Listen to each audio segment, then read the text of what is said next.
Hello nerds, and welcome back to Kaiju Box. I'm your host, Kaiju, and today, as you can tell by the picture right next to me, we're going to be discussing the age-old classic, Fetch with Ruff Ruffman. First, I need to pour my Mountain Dew though. You know, it's a staple of the show. That'll do for tonight.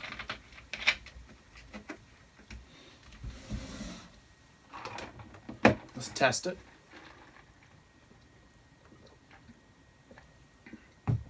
I think we're good.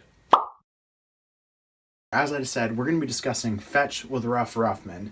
This is a PBS Kids original that I grew up watching, actually. There were 5 seasons, and it started in 2006. Which was actually pretty far back, actually, to what I was originally thinking. I was pretty sure it was further along. This was something that me and my older brother watched. It was posed as this kid-friendly reality show. So they framed it like there were these 6 contestants, these kids that would come in every single show, every single week, and they would compete for points, and then at the end of the season, a winner would be revealed as the overall season winner, and so that would be whoever had the most points. But it was framed as a constant conversation with a character named Fetch, who is this dog that is back here, who hosted the show from his studio, and he was an animated character, so he would interact with these kids inside his garage, which was supposed to be like the home base for the reality show, through a TV. And so it was obviously all set up, but to the kids it was supposed to be like these children who were interacting with Fetch were actually there, just talking with him, when in reality it was all staged. So I always wondered when I was younger how in the world they interacted with a TV who was a cartoon character, and I thought rationally about it, like, how did they actually set this up to work?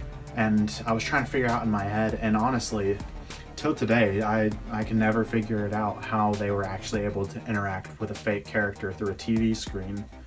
And some secrets are best left to the darkness. I don't think we'll ever truly understand how Fetch actually interacted with these kids. But outside of, that interaction being a core piece of the show, outside of that, every single episode, 4 of the contestants would be sent out from the garage to go on these little missions.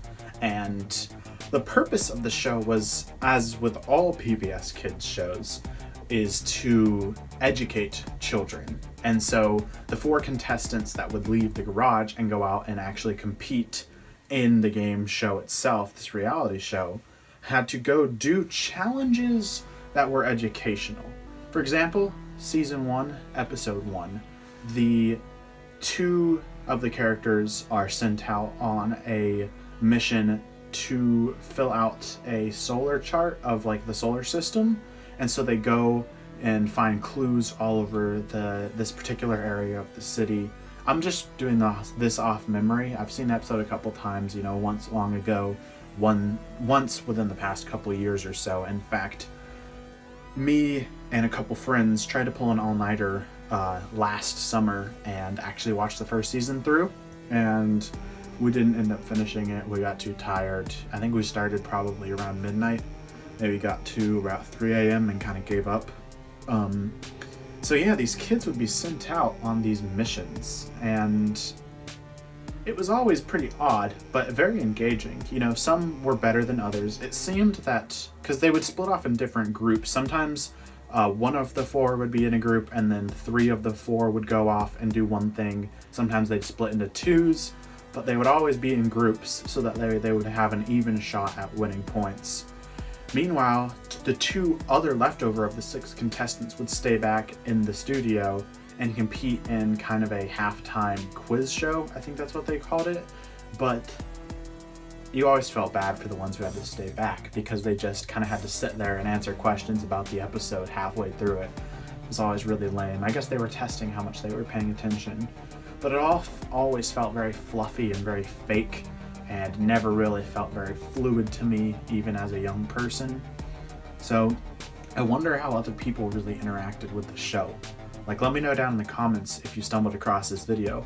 Did you believe that this was actually reality, or were you kind of aware that it was really staged the entire time? I mean, they play it off as if these kids are actually, earning points to win at the end of the day, and maybe there was some actual skill involved, but at the same time, I have a very strong feeling that they did go out and do these things, but the whole thing was kind of rigged from the ground up. Fetch, as a character, being a dog, he's pretty funny, actually. There were quite a few hilarious scenes. I mean, the show starts off with him destroying his computer. He has this big computer that he uses to kind of Skype in with the kids. And in the first episode, he ends up kind of pouring water on it on accident, and then it catches on fire. And so he's always getting himself into trouble with other people, and sometimes he'll like face call with his relatives, like he's got this Scottish uncle or something like that, and as a cartoon character, they like the actor, I don't know what his name is, but the person who plays Fetch, it's very, very well written, and I always found it funny, continue to find it funny now. I haven't really watched through a whole season though, outside of trying to watch through the first season in quite a while. So I became interested in the show because apparently they tried to do a spin-off recently, which I'd heard of, and I don't know, recently within the past 5 years or so. And so it's kind of been on the back burner of me thinking, well, what happened to this show? Apparently it got 5 seasons. I only recall watching 4 of them. I'm pretty sure I watched all of them. And every single season they'd rotate the kids, of course. And there would always be a winner whose picture frame would go on the back of the garage area. But yeah, it overall, even though it was pretty obvious that it was staged, even just watching it, it was entertaining nonetheless. Like, some of the challenges they did were really fun. There was this one very memorable one where they go to a like haunted mansion and have to do this scavenger hunt throughout it and figure out these clues. And for some reason I recall like a remote control boat or something like that. Like they have to drive a boat on the water to try to find a clue. I don't know. But at the end of the day, like there's a lot of science in the show and a lot of educational things. Like there's this one episode where they try to prove that pigs are smarter than dogs by setting up this obstacle course and trying to see how quickly the pig can do these little smaller challenges compared to a dog. I always thought that was awesome. There was this one episode where they do like a roller derby, and so they have to build these cars, and maybe they have to do it from recycled material. I don't know.